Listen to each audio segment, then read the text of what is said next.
held or conditions there in prison. Now, an investigation by BBC Mundo has used computer-generated reconstructions to reveal what life is like inside the mega jail cells. Mary Ventas reports. This government footage of El Salvador's so-called mega prison went viral when it was released in February. It's called the Terrorism Confinement Center, or CICOT. It's the centerpiece of Salvadoran President Nayib Bukele's self-declared war on gangs. Since the huge They had a 50-year civil war. They're in prison for life. No trial, no lawyers, no court dates. Those detained have been desperately trying to find out what's happened. They can't look at the guards. They get their legs broke or their arms broke. Pausing and rewinding. He was almost unrecognizable, so very thin. I only knew it was him by his tattoos. Angelica says her husband has no links with gangs. She's heard nothing further about him since he was arrested under emergency powers brought in March 2022 by President Bukele. Through satellite imagery, data released by the Salvadoran government, and documents seen by BBC Mundo, we've gathered information about the site. Look at the size of that prison. Cell blocks monitored by 40,000 people prison. And there's 64,000 inmates. No mattresses. There are 2 toilets open to the room.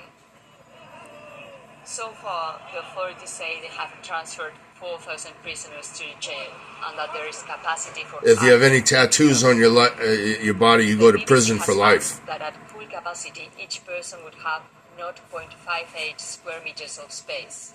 The International Committee of the Red Cross recommends 3.4 square meters in a shared cell.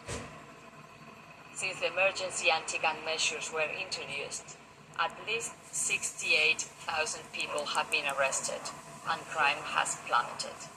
Last year, the murder rate fell by 56.8%. It went from the murder capital of the world to the safest country in the Western Hemisphere. But human rights groups and protesters say the measures have led to serious human rights abuses. Conditions at CICOT could become inhumane and degrading because no one has access to that prison.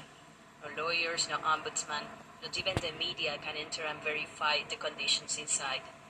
During a BBC interview in March, the security minister said this about CICOT. This is the biggest monument to justice we have ever built.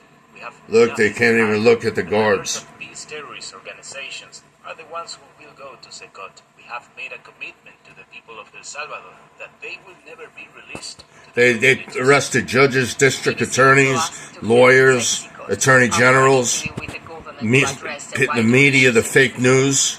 They cleaned their whole country up. They took radical measures. The 50-year civil war.